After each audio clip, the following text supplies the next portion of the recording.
team, welcome back to the channel as always. So today I wanted to talk about something that I've seen others talk about. I've talked about it myself when I've done public speaking, and I think it's a very difficult subject to talk about, but it's something that we can all relate to. But it can be really, really overcomplicated at times. Everybody wants the big, inspiring, motivational speech that tells you how to do this. And what this is today is how to achieve your biggest goals, how to take the things that you dare to dream about, the things that you aspire the most to achieve, personally or professionally, and how you achieve those. But the best things in life is on the other side of fear. But one of the things that I've always done to help overcome my fears is I make my dreams bigger than all my fears. I have dreams that's so big that not getting there is just unacceptable. It doesn't make any sense for you not to have the life that you dream of. It does not make any sense. This is my way. So for context, I've mentioned in other videos, I've known a level of adversity. I've had about 2.5 years worth of hospital treatment in the past 13 or 14 years during my career. I've had moments where I've gone from the birthing unit of my daughter to my own mother's funeral in my kind of early to mid 20s. All these things are life changing, and I put those alongside the achievements in my career, managing football stadiums, creating my own businesses, running one of Europe's largest esports events, running the world's largest Lego model building company. All these things sound huge or dramatic, or you can't quite understand them, but they're like achieving your biggest goals. Achieving your biggest goals are motivations. They're what brings you out of the lowest lows in the tough moments that I talked about personally. They're the thing that allows you to keep driving forward professionally. When you've achieved one thing, you're trying to achieve the next thing. That is ultimately what achieving your biggest, hairiest, joyful, most momentous goals are. So I thought on this video I'd actually share the secret, or for me, the secret behind achieving your biggest goals. So here we go. Success ain't free. They ain't passing out money, man. Anybody sending none to your house. That ain't how this works. You got to go get it. But in order to go get it, you got to want something. You got to have vision boards. You got to have stuff you dream about. You got to have this stuff written down. That being successful is not an accident. So we're going to do this in steps, because I think steps are the easiest way for people to understand. First step is to have the goal. What is the ultimate ambition? Dream big. Never dream small. Dream big always. Once we know what that goal is, we can then set about on a course of achieving that goal. I'm going to use a really obscure example now, but actually one that I saw in a video, and it led me to looking into this. So it's about marginal gains, because that's actually how you achieve your biggest goals. A really, really powerful example about how I believe the biggest, hairiest goals are achieved, I will come back to, but it will be around Novak Djokovic. So the biggest way to achieve your biggest goals is to start with the smallest of tasks. The smallest of tasks, not the biggest. Let's say I decide I want to run a 4-minute mile. On my best days, at my probably peak of my physical fitness, I could run a 6.5-minute mile. But that is on the best days, in the best weather. I'm probably running somewhere between 7 and 8-minute miles in reality. Sounds outrageous to run 4-minute miles. But you're never trying to actually run a 4-minute mile, are you? What you're trying to do is make sure on that evening when you're watching TV with wife, husband, partner, friends, you're looking at your phone, you put down your phone, you put on your gym kit, and you go for that first run. That's where the goal starts. The following night, you put down the phone, you make yourself do it. You get into the habit of doing the run. Where the big goals are achieved is through incremental, marginal gains. The difference between motivation and being idle. We all have time in the day, we just have to look for it. We're busy, we're all out there, us entrepreneurs, us leaders. We believe that time is precious, but there is time everywhere, whether it's the walk to work, perhaps that can become the run to work. That time where, I've talked about in other videos, that hour for yourself. Use that hour to help you achieve your objectives. So I've now decided I want to run this 4-minute mile for the purpose of this conversation. It starts with the first run and then the second run. And we start timing those runs, and then we start timing our miles. And over time, over weeks, months, probably years, that big goal was just a series of small tasks that bit by bit, margin by margin, I improved the time. 2 seconds here, 4 seconds there. In the first few weeks, I've taken a minute off my time, and before I know it, I hit the 4-minute mile. We don't stop there. What is the next goal? Clearly, if I'm running 4-minute miles, I'm a runner for a living, but you take my point. So I'll come to the example I'll use, which is Novak Djokovic. How he went from somewhere north of rank 620-ish in the world. 3 years later, he's the number 3 player in the world. A year later, he's the number 1 player in the world. And as of 2020, he's striving to be the second most successful male tennis player of all time. And he started from number 600 in the world. So how did he do it? He set out to be number 1 in the world, of course. But that's not what was in his mind. What was in his mind was a series of small, marginal improvements. Decision making, fitness, criteria that he can control. A tennis match is a variable thing. You hit the ball, someone's going to hit it back at you. You can only control what you can control, which is how hard you work. Success ain't free. It comes down to the finest of margins, achieving your biggest goals. So here's why. Novak Djokovic at number 600 in the world, he has a win rate of 49% of matches he plays in.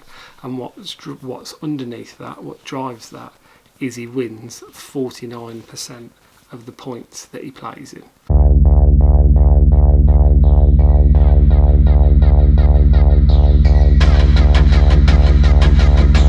You win points to win sets and games and then matches. So 49% points win rate equated to a 49% win rate in his matches. 3 years later, he's the number 3 player in the world. This is an example of marginal gains. His win rate is now 79%, a huge 30% increase. And how did he do that? His points win rate went up by 3% to 52%.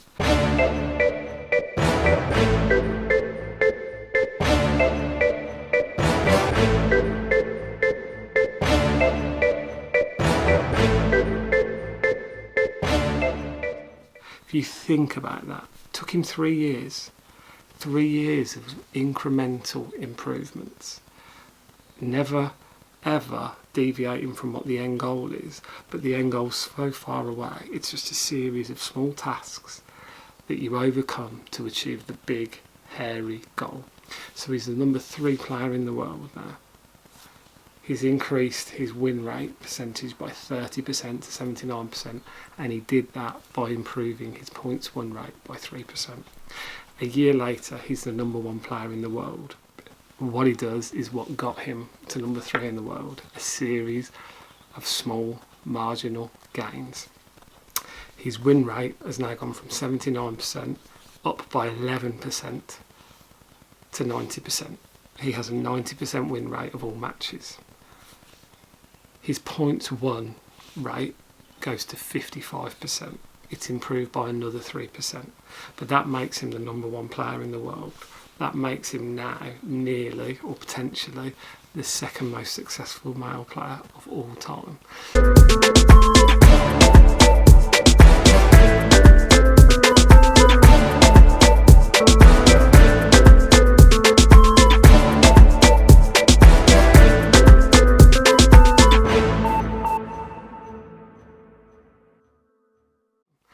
But if someone had said to him, at number 600 in the world, you will go on to be potentially the second most successful male player of all time, you wouldn't believe it.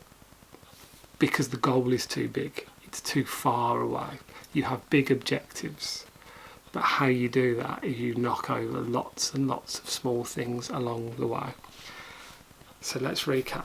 To go from circa 600 in the world to the second best tennis player of all times, arguably, he improved his percentage point win rate in a match by 6%.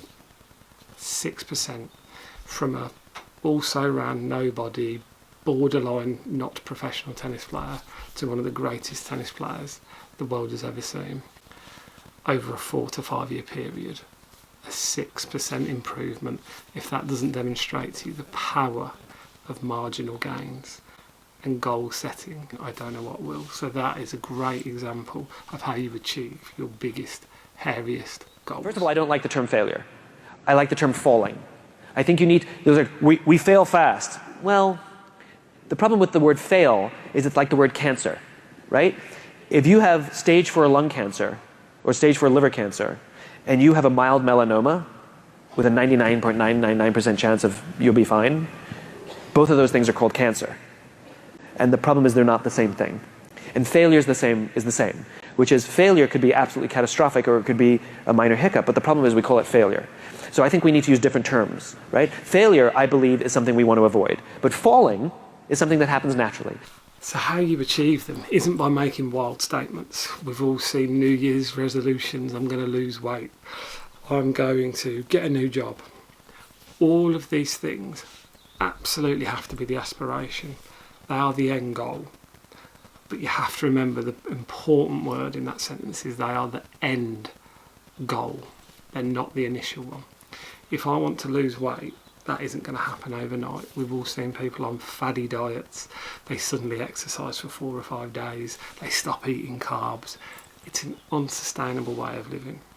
What you need to do is set a series of small tasks where you make incremental gains. And I'll back up my Novak Djokovic example with an example that I can talk about, which is why I referenced my health at the beginning. So I've had a series of operations and health challenges in my life. I have a long-standing health condition, touch wood, all well managed. But it's another example where I prove to myself how you achieve your biggest, hairiest goals. So in your lowest moments, for me, what drove me out of the upset, the worry, the fear, the distress, the hopelessness, is the idea that one day I'm going to do X, I'm going to do Y, I'm going to do Z. About 5 years ago, I'd had surgery. I was in hospital for 3 months. In the 3 or 4 months before that, I had been training to do a cycle ride for Marie Curie cancer, because that's who I lost my mum to cancer. So some of my closest friends, God bless them, did the ride with me.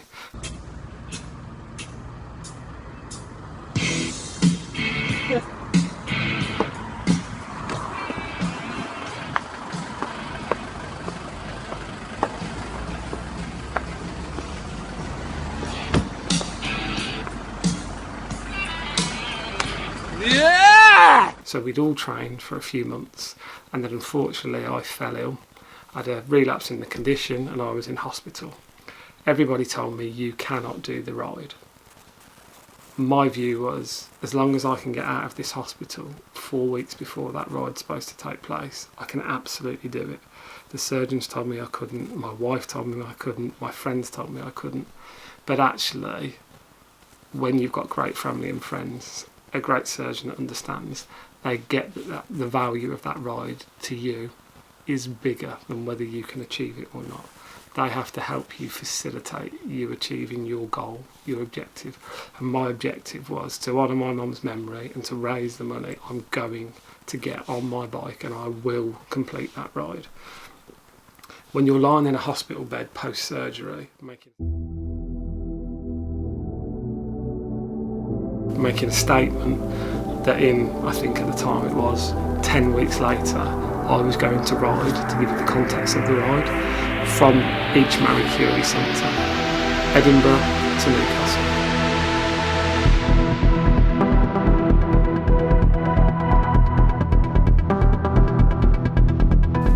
Newcastle to Liverpool. Good morning, welcome to Mary Curie Liverpool. This is day 4.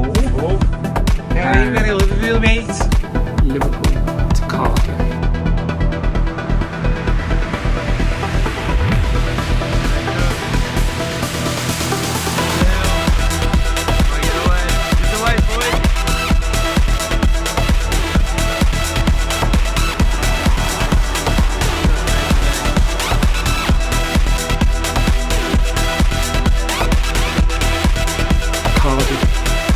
Gloucester. Good morning, everybody.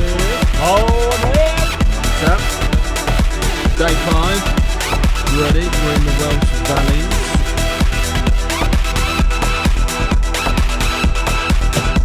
Good morning and welcome to Gloucester to Birmingham.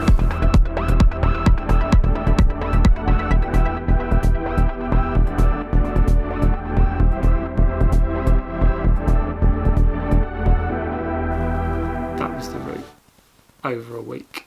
Somewhere off the top of my head now between 550 and 700 miles is the ride.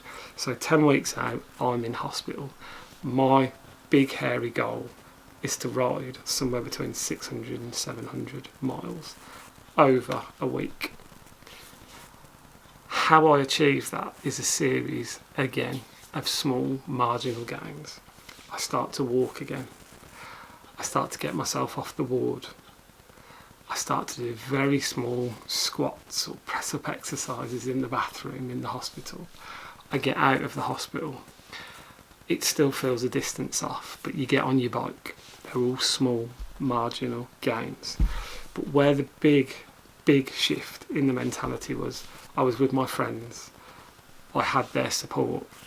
And if I was struggling, I could just stop. But the difference was, I wasn't trying to ride 600 miles in 6 days. What I was actually trying to ride was 15 miles in an hour. I was trying to ride 50 miles halfway through the day. I was trying to ride another 50 by the end of the day. And by the end of the day, those 15 miles in an hour had become 100 miles in a day. And if I could do the same tomorrow, that was 200 miles ridden. And if I could do the same the day after, I'd ridden 300 miles. And before you know it, 6 days later, you've ridden 600 miles. So the goal at the very beginning was to complete that bike ride. But how you do that is 15 miles an hour, 30 miles after 2 hours. It's never 100 miles in one go.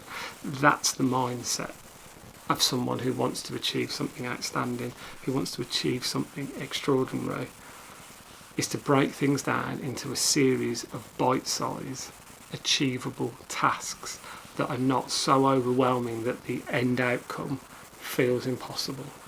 When you start with an objective, that's where you're trying to get to.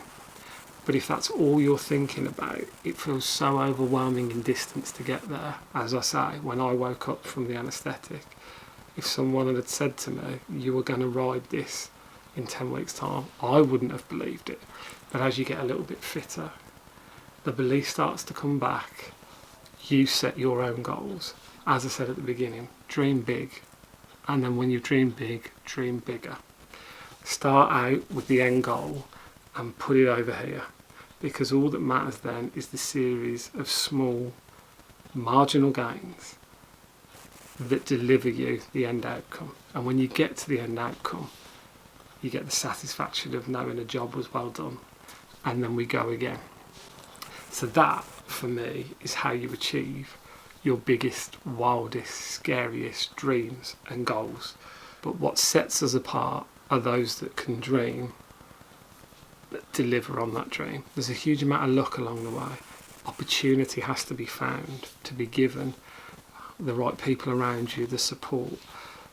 But the only thing that you can control in life, in a professional capacity, is how hard you work. You have to show up every day.